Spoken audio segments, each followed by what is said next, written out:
Welcome to the Legally Sound Smart Business Show, your weekly look at legal news and questions in the business world.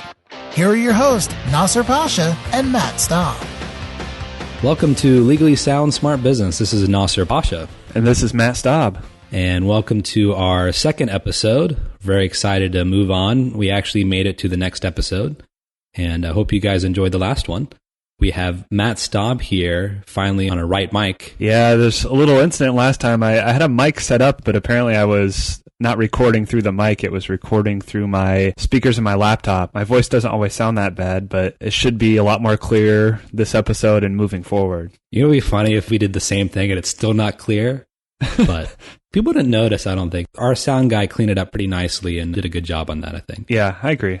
Well, very good. So we are a weekly podcast, and we talk about the news, mainly towards businesses, and talk about the law, and also take some of your questions. And you can send in your question at ask@legallysoundsmartbusiness.com, and we'll put you in the queue to answer.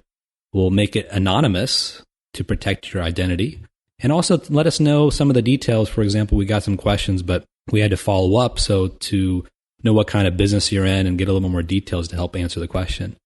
Matt, let's get started. What do we have next for us? The first story out for this episode here, Deepak Chopra suing ex-partner over $5 million donation. There's a couple of pretty interesting things in this article. Just looking at it again now, the first sentence describes this guy as his former pal and business partner. The former pal part is the part I take issue with. If you read a little bit more through this story, it looks like it's a guy he met and knew for a very short period of time and then decided to go into business. Short period, it was like 1 month, right? Yeah. I mean, I know people I've known for years. I wouldn't call him a former pal yet. 1 month is a little bit, it's a really short period of time to start a business with someone. There's a lot of things you need to know before jumping into a business venture with them. And I think that he would have seen that here if he would have looked into things a little bit more. It looked like that this guy had a lot of failed businesses in the past. Well, what do you think? How long does it take to really know someone to start doing business with them? Ooh, that's a good question. Well, just to compare, after 1 month, it says Chopra put this guy on his board of the Chopra Foundation. I mean, 1 month. I mean, I don't know what kind of, he must have impressed him pretty much. Either that, or I could possibly see it in a situation where if you have a couple people you really, really trust and have known for a while and they make a recommendation of this guy and you meet him and you do a little bit of due diligence and everything seems okay, then maybe. But I mean, I'm guessing that wasn't the case here. And yeah, puts him on his board and jumps into business. And unsurprisingly, now there's a lawsuit because, you know, it didn't work out as planned. So that is a good question. I would say 6 months, half a year is a pretty good amount of time. I think you could figure things out by then and could do all the kind of investigative work you want to do at that point to just kind of see the history of the person. Yeah, I think 6 months is good. But even then, doing business with somebody, you really get to know the person. You know, you can start out by step. You don't have to go into a full partnership. You can do some small deals.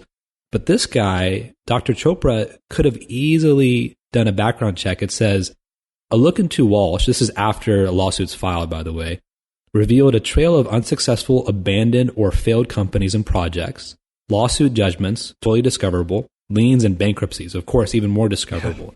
As lawyers, we do background checks all the time. This is stuff easily discoverable. Yeah, and it's not even things that you would necessarily even have to look in court. I mean, you could look in the court documents, but this is stuff you could probably Google and just find stuff that pops up. That's true. About that. So it's even worse. Very true. So the lawsuit, it was filed in California, but it looks like there was also a problem with the business. Apparently, it's not even registered to do business in California. Oh, that's a problem. Yeah, how does that affect things? Again, easily discoverable. They can go to the Secretary of State's website and search the business name to make sure it's registered. But the fact that it's not, and if it's doing business in California, that may affect its ability to defend itself in California. Yeah, so just a huge mess all around. The more I think about it with how long you need to know a business partner, I guess the best analogy you could use is how long would you date someone before you propose to them? I think that's kind of a similar thing. It's a good point. I mean, it depends how close you are going to get to them. If you are going to have a business partnership, who's going to have the control? Right. And I wouldn't want to give 50-50 control or give up control unless I really trusted the person. I don't know, that's just me. That's a tough one. That's a negotiation I did with my wife. I was able to stretch out the engagement period if I gave her more control. So she's got the majority ownership, but I got the nice longer engagement period. Oh, nice. Well, yeah, you need to negotiate a little bit better there, but it worked out though. So short-sighted. You wanted a longer engagement. Very good. I like our next question because it relates to our first article. Yeah. I think we've mentioned in the previous episode, go ahead, send your questions in. We keep everything anonymous unless you say otherwise. So this one is from a clothing retailer in Los Angeles. Short question here. How do I get rid of my business partner? So it's a short question, but a very long answer. I would say first things first, I would look to whatever agreements that you have in place with this business partner. This question doesn't specify the type of entity, whether it's a partnership, whether it's an LLC, a corporation, but a lot of questions, the answer is always the same thing, including this one, is look to the document. What do you have in place? What documents do you have in place? What's written down? That's pretty much going to be your roadmap to how things go from there. I mean, would you agree with that? I would, but I can't stop thinking about the fact I just finished watching Breaking Bad. And so when this question's, how do I get rid of my business partner? For some reason, I'm on a completely different wavelength on how to answer this question. Like, how would Walter White do it? But yeah, I agree with you, Matt, not Walter White. It's a tough one because if you don't have a written agreement, pushing out even a minority partnership, it's still pretty difficult. Usually you don't have an absolute right to do it. But even if you do have an agreement, think about this. Let's say that you, as a majority partner owner, and I assume this guy is, maybe not, but if you want to get rid of your partner and you want to buy him out, at what price, right? Because how are you going to value your business? Is that going to be predetermined? Is it going to be some kind of formula? Are you going to hire some other third party to do it, which can be very expensive? And I've seen a lot of times people have a third party evaluation and people are very upset that it's much lower than what they expect or much higher, because sometimes it's just about the multiples of your revenue and so forth. So actually coming up with a formula that makes sense. What I like to do is put in some provisions in there that has some more first right or first refusals, or some kind of game theory in which each party bids against the other in a silent bidding war, and the higher bid actually obligates the other party to purchase at that price. And I think that's some good options for that. But this assumes that you're planning beforehand. He or she wants to get rid of his or her partner after the fact. If you didn't plan ahead of time, it's going to be a tough road ahead of you. Yeah, I mean, you might have to pay an attorney, $125,000 to get your identity changed like Walter White did, and show up. And I mean, I don't want to, it's been a month or so now, so I don't know if this is any spoilers, but someone always ends up dead in that sort of partnership. Oh, you just ruined the whole series. People end up dead on the partnerships. Great. Yeah. I didn't say who, so. Oh, that's true. Well, everyone dies at the end. That's a spoiler. Let's go to our next article. Twitter secures $1 billion in credit line. This is interesting because Twitter's going through an IPO, aren't they? Yeah. You see the headline, that's $1 billion credit line. You think that's a lot of money, but then you looked in the actual valuation, what it's going to be, and I believe it's just a shade under 11 billion, I think, is what the ultimate valuation is going to be. Yeah, 10.9 to be exact, Matt. Well, even that's an estimate because it depends upon what the final price is at the end when they go public. I don't believe Twitter's profitable yet, right? Yeah, I don't know. I don't think they are. I know they have ad revenue, but as far as profit, I don't think they have made a dime.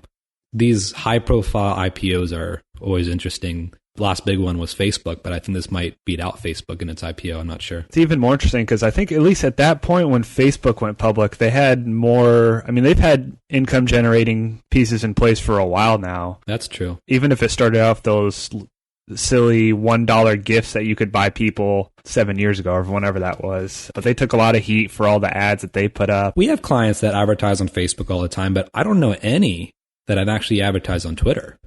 Do you? No, I mean, I'm not even sure exactly how it works. You'll just see, at least when I view, you'll just see a random ad, but it'll be very clearly displayed that it's a paid ad, and it'll be a couple spots down from the top. And I've heard of some of the companies that are doing it, but I personally don't know anyone any smaller business, I guess, that's actually done it. It just seems so easy to filter out the promoted tweets, and it's hard to see value in it. I guess the next step would be selling off lists of people. I don't know what other ways they can make money other than the ads that are on there. It's a pretty straightforward website. You know what you're getting. But think about it. If you own Twitter, what would be your objective right now? To me, I don't think it's about building revenue. It's about just building the brand and making it seem as valuable as possible, getting as many users, even though it's not making any money necessarily.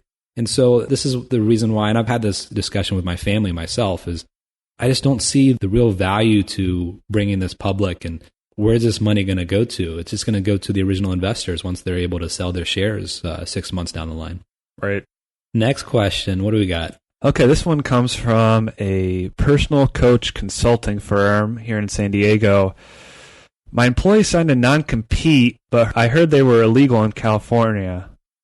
Can I prevent them from stealing my clients back, or am I out of luck? These guys are in San Diego, huh? Yeah. So non-competes are actually, they're right, they're generally illegal. In fact, if you have it with your employee, there actually may be some labor law violations in that. So that means penalties as well. And I think there's this bad rumor that goes around that I hear all the time that, yeah, these non-competes are illegal and they're not enforceable, but we put them in anyway to make sure we scare our employees away. That's not a good idea because that's where you're going to get penalties and so forth. But there is a way to actually implement somewhat of a non-compete, and that's by implementing a trade secret protection. We can talk about trade secrets pretty thoroughly, but generally, a trade secret is something that's not generally known to the public. There's some kind of economic benefit to you as a company, and it is kept secret. And if you obligate your employees to not divulge trade secrets, and if you can have other proprietary information like, okay, this guy's preventing from stealing my clients. Okay, he's a personal coach consulting firm. So let's say he consults businesses. Maybe certain key contact information could be considered trade secret because it's not generally known to the public unless it's on some kind of public directory. So if you can somehow get that information that's valuable to the employees as a trade secret, you may be able to protect your business. But otherwise, it's very difficult in California, at least. Yeah, I feel like this is a question that comes up a lot in different forms. In terms of the business corporate law world, I think it's one of the more common misconceptions. People just are just uninformed about non-competes. I think it's another one of those things you see on a TV show or a movie, the way people can get their plot through. But that's true. In the real world, or at least in California, I guess it's not the case at all. But other states are, like Texas is a great example. They pretty much enforce non-competes so long as it's nearly construed to geography and time. So 2 to 3 years within a 10-mile radius, or it depends upon the business type. It has to be reasonable to that. Right. And there's restrictions to that as well. Like you can't restrict medical professionals for non-competes. But that's the concept, right? Is California as a public policy, they want to promote competition. Mm-hmm. And competition's good for the marketplace. Yeah. That was a fun question for lawyers. I don't know, for our listeners. It's a fun question for employees too, because they find out that it might not be as bad as they think. So that's true. And then you have all these employees mass exodus and starting their own business, which it happens. And here's the thing. I get this question all the time too, is if non-competes are not enforceable, then how do I prevent my employees quitting and stealing all my business? And the reality is that I think you have to focus more as an employer in employee retention, making it worth for them to stay. And if they want to leave and do their own thing, it's because they think they can do it better than you. And frankly, if they're willing to quit their job and do that, then they're probably right. They're confident enough to do that themselves. That's a good point. Basically, when my clients ask me that question, I tell them, you're terrible at your job, and that's why your employees are leaving. I hope not. No, I don't. But but there's some truth to it. Anyway. It is a good point. Okay, what do we got next? Actually, this article relates to the last question a little bit. This is our class action issue of the week. A new class action lawsuit filed last year. It looks like there's some programmers and other technical employees. But this is a suit against a bunch of big names: Apple, Google, Adobe, Intel, Intuit, and other tech firms. Basically, it was revealed that they had agreements not to poach one another's employees. And this is probably something that happens, I would say, more frequently than people might think. the big names that were involved and the way that they were so carelessly going around doing it, not surprising that there's this lawsuit that's popped up about it. I believe there was something even with Steve Jobs. Steve Jobs. He wrote an email directly to Eric Schmidt, CEO of Google, to, quote, stop poaching an Apple engineer. And Google responded by doing what? Immediately and publicly firing the employee who initiated the call. In fact, here I have the email. He wrote, I would be very pleased if your recruiting department would stop doing this. Mr. Schmidt forwarded Mr. Jobs' email to undisclosed recipients, writing, I believe we have a policy of no recruiting from Apple, and this is a direct inbound request. Can you get this stopped and let me know why this is happening? I will need to send a response back to Apple quickly, so please let me know as soon as you can.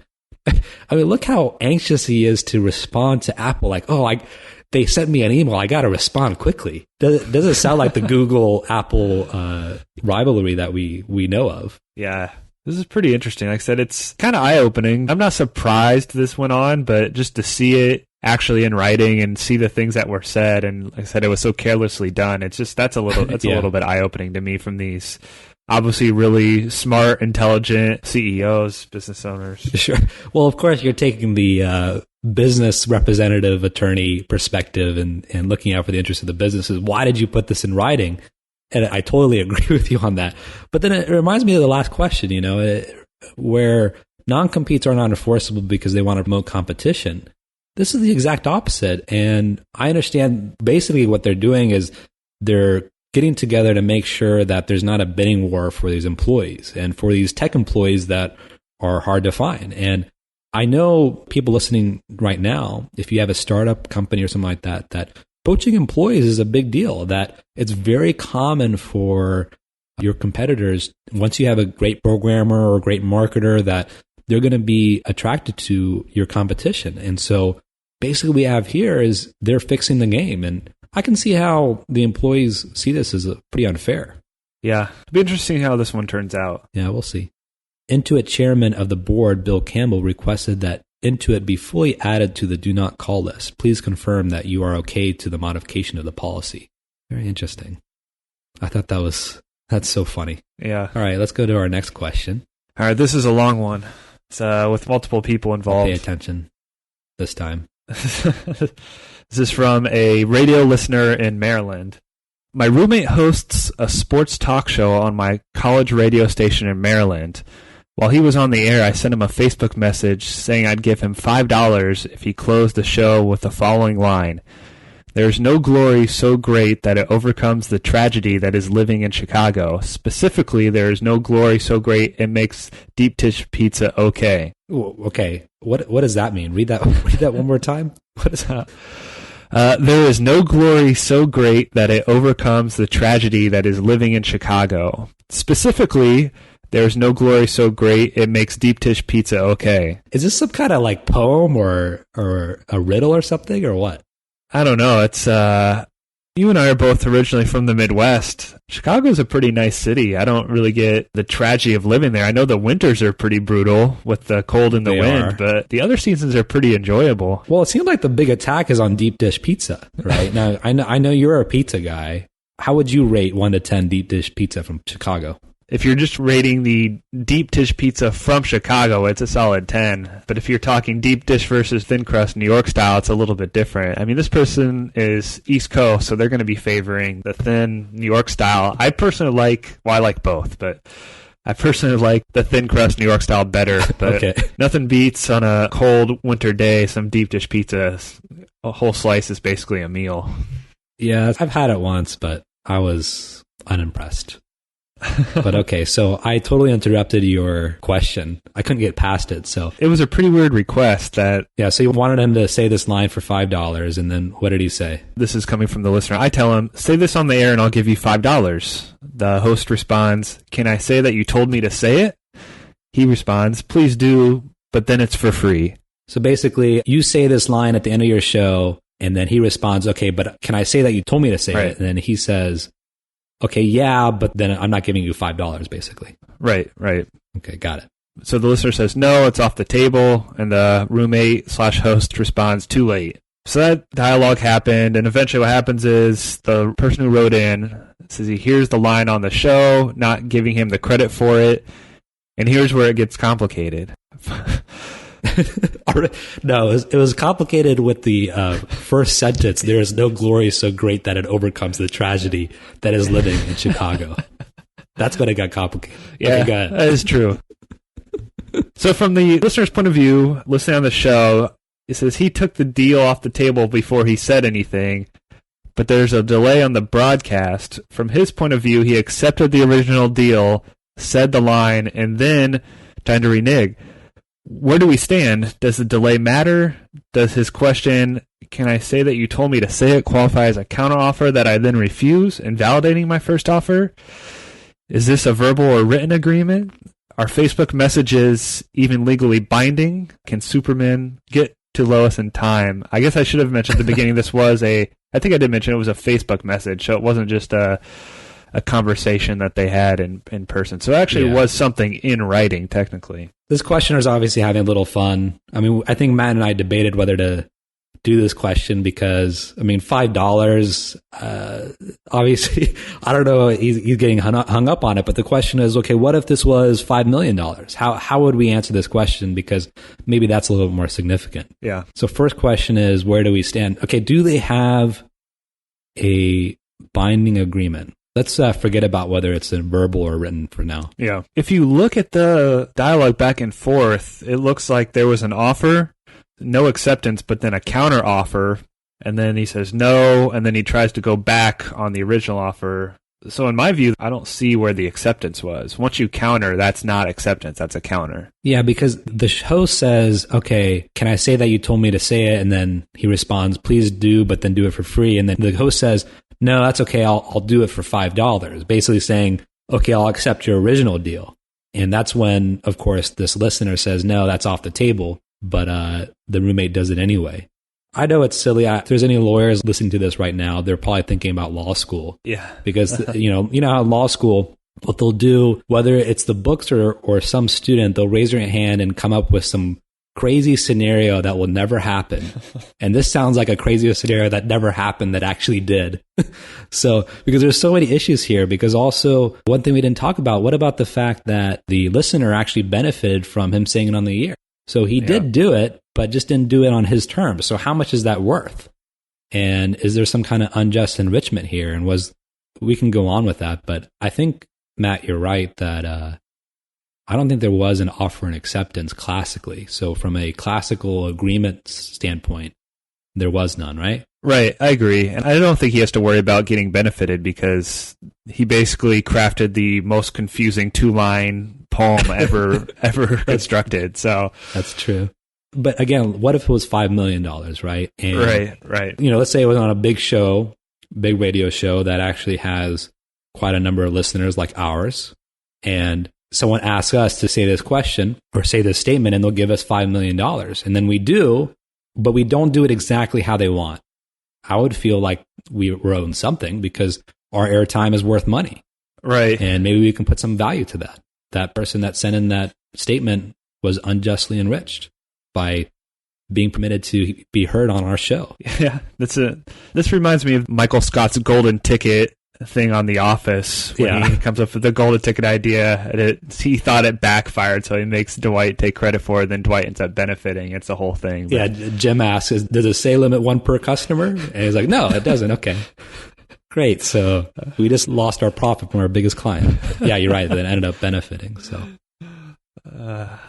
All right, so hopefully we answered that question for the listener so he can get this $5 sorted out. Well, I don't know if we did. On one hand, there's no agreement. So the question is, I think, if let's say he sued for damages, the damage would be equal to how much is it worth to get that on airtime, right? I don't know, maybe not. Yeah. But okay, well, here's a question we can answer. Is this a verbal or written agreement?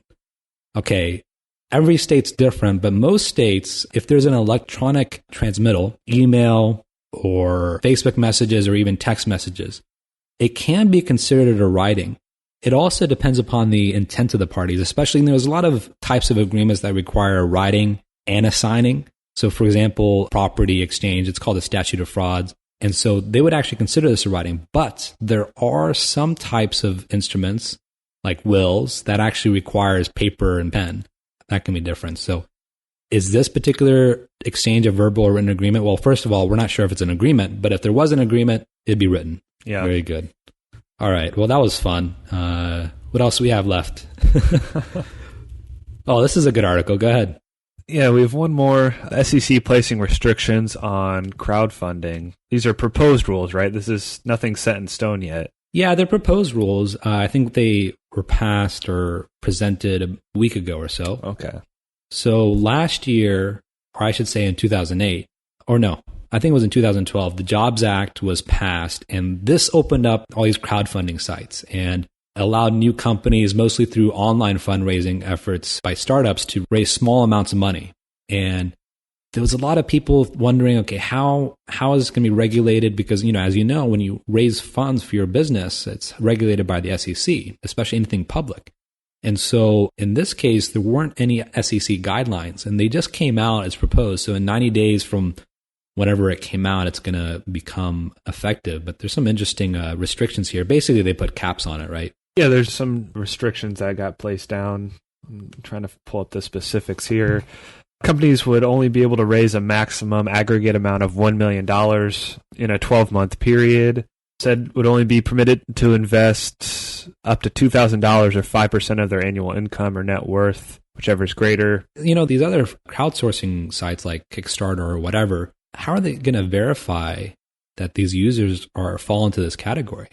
I know when you have a private placement memorandum and so forth, on an individual basis, you're doing your due diligence, but the nature of crowdsource is that you're dealing with a huge population. So who's going to do that verification? That's tough. Yeah, that's a good point. Well, I guess it's only proposed rules, so I guess they still have time to figure it out. They got a little bit of time. That's true. And see, the companies would be subjected to certain disclosure requirements too. And the more I'm reading this, the more I'm thinking that some of these companies these crowdsourcing sites still have to be licensed accordingly, but they're going to have to retweak some of their registration requirements and when you're raising money or not to have the certain disclosures to make sure that this is done properly. This is not an easy task. And I think looks like SEC went pretty conservative on this. Do you think this is a good thing, or? I think it is. The objective of the SEC in general is to protect investors. And crowdsourcing, I can see how it can get kind of iffy because it seems so easy for anyone to do it, to invest this amount here or there. From a mass perspective, it seems enjoyable, but when you're investing in startups, it's a very risky venture. And if they're not sophisticated or they can't afford to lose the amount that they're investing and not understand the risk, these disclosures would be helpful. Would you go to these crowdsourcing sites to start your business? Would I?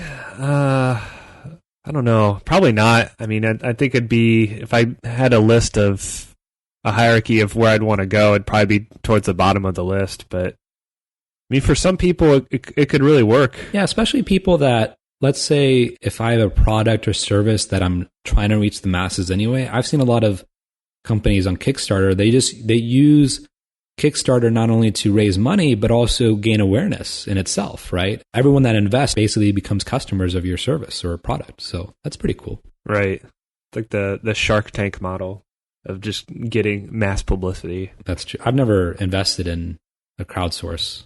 I don't want to say invest, basically contribute to me. I mean, you might as well make it a donation. These startups are so risky. Right. I haven't either. Well, we'll see what happens with that. We'll check in 90 days to see if this goes through. I assume it will. All right, let's get to our last question. I will read this one. I will have the pleasure of doing so because this is an IRS question and Matt's the tax guy on this. So, will I be in trouble if I have been withholding payroll taxes from my employees' checks but not making the deposits to the IRS? I plan on making it at the end of the year. Yeah, okay, yeah, right. This is from a software development company in Riverside, California. So I mean, I meet with a lot of people or talk to a lot of people that have tax problems, and there's certain things that make you just put your hand in your head, or your head in your hand, I guess, because it's such a bad decision. And this is one of those things. So the IRS doesn't mess around with payroll taxes. And I know that whoever wrote this question, they said they plan on paying it at the end of the year, but I'm just going to guess that's probably not the case. For people that don't know, basically what they're doing is withholding payroll taxes from their employees' checks. That's money that's supposed to go to the IRS, but instead of making those deposits, they're just keeping the money. That's a big issue. And the IRS, like I said, doesn't mess around with that. And I've talked to companies before that are hundreds of thousands of dollars in debt solely for this reason. It's just a terrible idea. I mean, even if you plan on paying it back at the end of the year, it's still a terrible idea because you're going to have penalties for late payment, and these are pretty significant penalties that you can't really get out of. Step one, find a good payroll company. If you find a good payroll company, they'll handle it all for you, so you won't even have the opportunity to do this. That's true. It kind of reminds me of making estimated taxes on your business, right? Because your quarterly payment. In theory, you could get hit with the late penalty and not pay until the end of the year, right?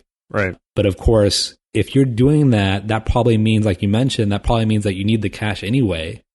And are you going to have that, those 4 quarters of taxes owed saved up to pay? Right. And that's going to be a tough one. Yeah. I mean, I just can't see it ending well. And I've seen too many of these. This makes companies shut down too. Like I said, the IRS doesn't mess around. They'll come and they'll latch on and they'll shut down your company if they have to. But yeah, this isn't the way you want to be doing business. Okay, so you are advocating to pay taxes.